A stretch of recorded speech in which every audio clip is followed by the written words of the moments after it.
नमस्कार मित्रों।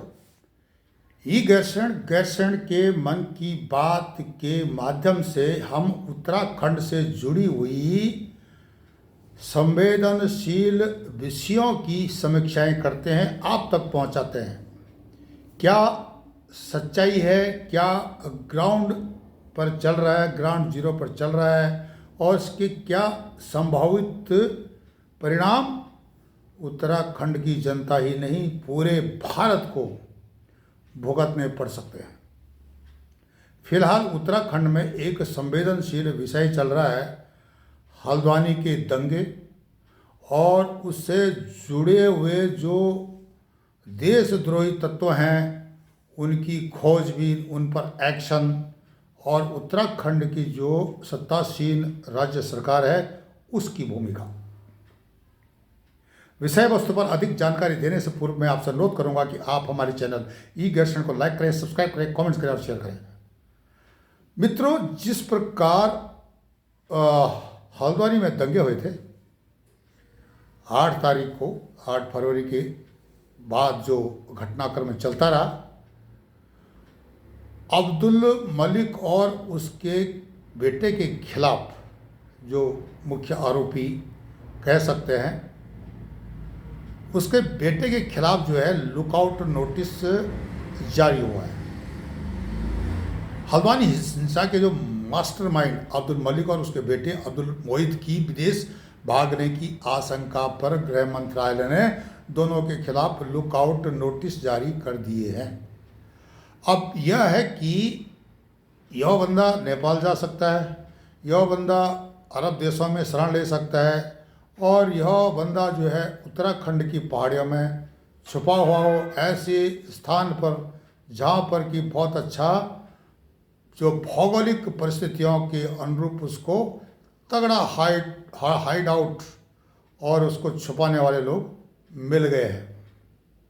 इसके लिए उत्तराखंड सरकार और उत्तराखंड की पुलिस का काम तो बड़ा ही है, साथ साथ देश की सुरक्षा पर भी कई सवाल अब खड़े उठने शुरू हो गए। विशेषकर भारत नेपाल की जो सीमा पर लगे हुए कुकुरमुत्तों की तरह मदरसे और जो पाठशालाएं चलाई जा रही हैं आतंक की, उनकी उपस्थिति और आगे क्या गुल खिलाएगी, चाहे वो उत्तर प्रदेश में हो, बिहार में हो, नेपाल से लगे हुए बॉर्डर पर हो या उत्तराखंड में हो, बाकी जगह तो सब दिखाई दे रहा है किस प्रकार से जो है जिहाद के रूप को धारण करके भारत के विरोधी, विशेषकर जो वामपंथी सोच है, भारत की सरकार को डिरेल करना चाहती है, चाहे अमेरिका में बैठा हुआ जॉर्ज सोरोस पन्नो, चीन की साजिश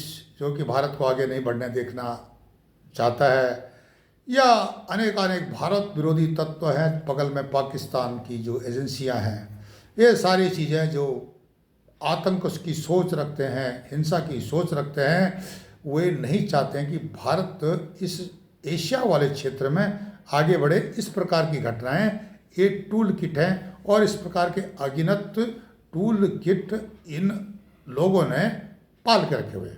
इस पर भारत सरकार को एक्शन लेना ही पड़ेगा। अच्छी बात है उत्तराखंड की धामी सरकार इस पर त्वरित कार्रवाई कर रही है और एकदम डिसीजन ले रही है, ज़्यादा देर नहीं कर रही है, जिसके कारण आतंकी सोच में, कट्टरपंथियों में दहशत फैली हुई है, जिस कारण कि हल्द्वानी से लगभग 500 लोग तो गायब हैं। जहां 5000 लोगों पर जो मतलब अपराधी घोषित हो चुके हैं, कई को जो है नोटिस दे चुकी है सरकार, और अब मलिक और मोहित देश विदेश की सुरक्षा एजेंसियां की रडार पर भी आ गए हैं दोनों। इंटरपोल को भी इन्फॉर्मेशन होगी। इधर नैनीताल पुलिस भी, दिल्ली पुलिस, हरियाणा, उत्तराखंड दोनों की गिरफ्तारियों के लिए अपनी कार्रवाई जारी करके बैठी हुई है। जो भी हो, ये तो सरकार का काम है, इनके अकाउंट ट्रेस किए जाएंगे, इनकी प्रॉपर्टी सीज की जाएगी, ये प्रक्रिया चलती रहेगी। लेकिन ये हल्द्वानी तक ही सीमित नहीं महाराज, ये स्थिति उत्तराखंड में जो अंतर्राष्ट्रीय सीमा वाला है पहली तो बात है, दो अंतर्राष्ट्रीय सीमाओं वाले, भारत की सुरक्षा से जुड़ी हुई है।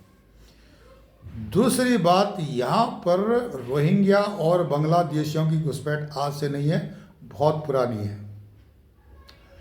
विशेषकर हरिद्वार में इनकी पॉपुलेशन, रोहिंग्याओं की, जो कि आज अपने को भारतीय बता रहे हैं, जिनको कि कागज पत्तर जो है, चाहे वो मुलायम की सरकार रही हो उत्तराखंड में, उत्तर प्रदेश में अविभाजित उत्तर प्रदेश था, या उसके बेटे अखिलेश की रही हो समाजवादी पार्टी का जितना भी टेन्योर रहा है, उस समय रोहिंग्याओं को खूब आधार कार्ड, पहचान पत्र, उनके कागज बनाए गए।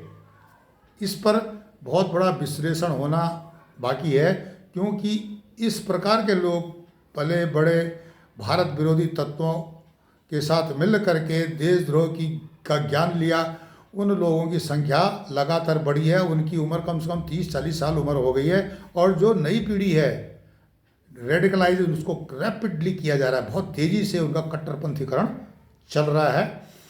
उत्तराखंड बनने के बाद इनकी घुसपैठ बढ़ी है, क्योंकि इनके पास पुख्ता कागज थे। उत्तर प्रदेश में योगी सरकार की जो है कठोर नीतियों के कारण ये लोग उत्तराखंड की तरफ पलायन करके चले गए थे। इनको सहती पाकिस्तान स्थित आईएसआई की भी, और बाकी जो भारत विरोधी टुकड़े टुकड़े गैंग इत्यादि की सेकुलर प्रजाति के लोगों की, इनको सहती वामपंथी इनको सहयोग कर रहे थे। इस कारण ये बैठे, आज भी बैठे हैं महाराज। हम भारत सरकार से अनुरोध करते हैं कि संवेदनशील उत्तराखंड, जो कि सनातन धर्मियों की पवित्र भूमि है, जहाँ पर सनातन धर्मियों के प्रसिद्ध तीर्थ भी हैं, बद्रीनाथ, केदारनाथ, यमुनोत्री, गंगोत्री, 5 प्रयाग, जागेश्वर महाराज, ये मुख्य जो है तीर्थ हैं सनातनियों की। यहाँ पर सनातनियों का लगातार आना जाना रहता है। ये धार्मिक पर्यटन भी चलता है, तो साधारण पर्यटन भी चलता है। उनको आने वाले समय में उत्तराखंड का पर्यटन इस प्रकार की कट्टरपंथीकरण जिहादी सोच से प्रभावित न हो, सरकार को यह सोचना पड़ेगा। इसलिए 4 धाम, बद्रीनाथ, केदारनाथ, यमुनोत्री, गंगोत्री, 5 प्रयाग, विष्णुप्रयाग, नंदप्रयाग, कर्णप्रयाग, रुद्रप्रयाग, देवप्रयाग से कट्टरपंथी सोच के लोगों को यहाँ से सरकार दूसरी जगह सेटल करे, कहीं भी सेट कर ले, सरकार की अपनी नीति से चले, पर इन स्थानों को, इन पवित्र स्थानों को जिहादी सोच के लोगों से बचाना एक अब राष्ट्र धर्म होगा। राष्ट्र की सुरक्षा से यह जुड़े हुए सवाल हैं, सनातन धर्मियों के विषय से जुड़े हुए सवाल हैं। यह तो थी उत्तराखंड में जो चल रही संक्षिप्त में विश्लेषण की बात यहाँ आती कि जो उत्तराखंड के लोग बैठे हुए हैं, इनकी भी इसमें भूमिका बहुत बड़ी है। इनको भी दोषी माना जाए तो कोई गलत बात नहीं होगी। उत्तराखंड में जो लोग इस प्रकार के लोगों को अपने मकान किराए पर देते हैं, स्थानीय दुकानदार या कोई गरीब दुकानदार 2000 रुपया किसी मकान का कमरे का किराया दे रहा है, वहीं जो बांग्लादेशी रोहिंग्या उसको 5000 रुपया दे करके भारत का नागरिक बना करके वहाँ का कई दिनों से व्यापारी बन के बैठा हुआ है। वहाँ की स्थानीय जनता पर उसने अपनी पकड़ मजबूत कर दी है। पकड़ मजबूत करने के बाद वह गुरिल्ला वारफेयर चीन की और पाकिस्तान की सोच को वहाँ पर आगे उसको कुकुरमुत्तों की तरह फैलाता, उसको पैसा भी मिलता हवाला से। यह सरकार भी जानती है और नेता भी जानते हैं, स्थानीय लोग भी जानते हैं, पर लेकिन इस बात के खिलाफ मुँह खोलने के लिए कोई भी तैयार नहीं है, जिस कारण की हल्द्वानी जैसी घटनाएं बढ़ती रहेंगी। आप नहीं रोक सकते उसको। अब आगे चलो, किस प्रकार से उन घुसपैठियों के पीछे वही रोहिंग्या बांग्लादेशी फेरी वाला, कबाड़ वाला बन के वहाँ घूम रहा है। उत्तराखंड का बुद्धिजीवी बड़े बड़े शहरों में पलायन करके बैठ गया है। इसके साथ साथ वही नहीं, जो एक पढ़ा लिखा वर्ग है वो शहरों की ओर एडजस्ट हो चुका है। वहाँ पर या तो गरीब तबका है, बुजुर्ग हैं, महिलाएं हैं, उसका नाजायज फायदा उठा रहे हैं। ये सेना है, ये जो घूम रहे हैं ना उत्तराखंड में फेरी वाले, उत्तराखंड में जो फेरी वाले घूम रहे हैं, या उत्तराखंड में जो कबाड़ वाले घूम रहे हैं या दूसरे काम वाले घूम रहे हैं, सब्जी वाला घूम रहा है, ये बताइए आप कि इनका काम किस प्रकार है। मैं पिछले एपिसोड में बता चुका हूँ कि उसकी कमाई अगर 100 रुपया है और 1000 रुपया खर्च कर रहा है तो 900 रुपया या 800 रुपया कहाँ से उसके पास आ रहे हैं, सवाल है बहुत बड़ा। उत्तराखंड से रोजगार के लोग बाहर जा रहे हैं, पर लेकिन उत्तराखंड की तरफ जिहादी सोच के लोग बांग्लादेशी और रोहिंग्या क्यों बढ़ रहे हैं, ये भी दूसरा सवाल सरकार को सोचना पड़ेगा। बहुत ही कठोर सवाल है। पुलिस के हवाले, पुलिस के भरोसे या जो है वहाँ जो एजेंसियाँ उनके भरोसे काम नहीं चलेगा। सरकार को कठोर नियम बनाने पड़ेंगे। जब सरकार नियम बनाती है तो उस जो कर्मचारी या जो उसको फॉलो करने वाले उसको फॉलो करते हैं।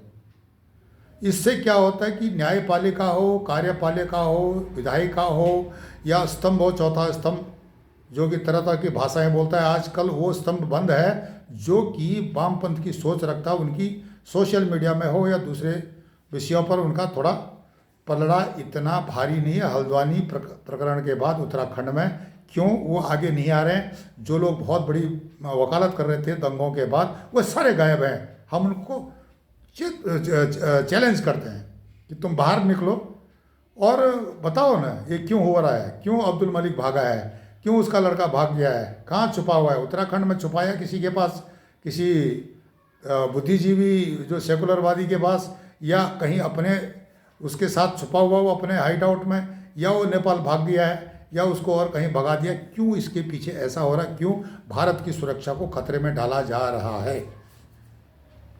इन लोगों की प्रॉपर पहचान होनी चाहिए। उत्तराखंड सरकार कानून बनाए कि उत्तराखंड जो दो अंतर्राष्ट्रीय सीमाओं वाला राज्य है, यहाँ पर टोटली फेरी वाले, स्क्रैप बीनने वाले, ये जो कबाड़ी हैं, इनका प्रवेश बिल्कुल वर्जित किया जाए।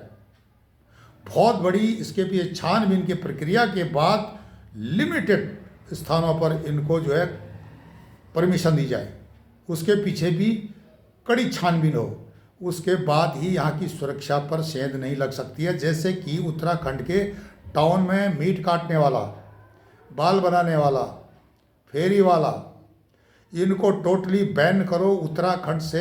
अगर आप बैन नहीं कर सकते हो तो आप देश के खिलाफ बहुत बड़ा खिलवाड़ आप भी कर रहे हो। इसमें हम सब शामिल हैं क्योंकि हम उनको सस्ते किराए का जो है प्रावधान करते हैं। उनको बसाने के लिए उत्तराखंड के हम लोग जो हैं वे भी उतने दोषी हैं जितने की बाहरी एजेंसियां दोषी हैं। इसलिए सबसे पहले अगर आपको उत्तराखंड वालों को अपना अस्तित्व बचाना है तो जो काम वे कर रहे हैं तुम खुद करो अपना काम। तुम्हें शर्म लगती है अपना काम करने में तो यह भी बता लो, बाहर जा करके दूसरे राज्यों में जब तुम काम करते हो तो तुम्हें वहाँ पर कोई भी दिक्कत नहीं होती है। इस प्रकार से उत्तराखंड में जो जिहाद की स्थिति बनी हुई है, दंगों की स्थिति आने वाले समय में और भी बढ़ जाएगी। इसके लिए स्थानीय जनप्रतिनिधियों को, अनेकानेक लोगों को सोचना पड़ेगा। आप हमारे चैनल ई गेट को लाइक करें, सब्सक्राइब करें, कमेंट्स करें और शेयर करें। अपनी राय जरूर इस वीडियो के माध्यम से हमें दें। तब तक के लिए नमस्कार, धन्यवाद।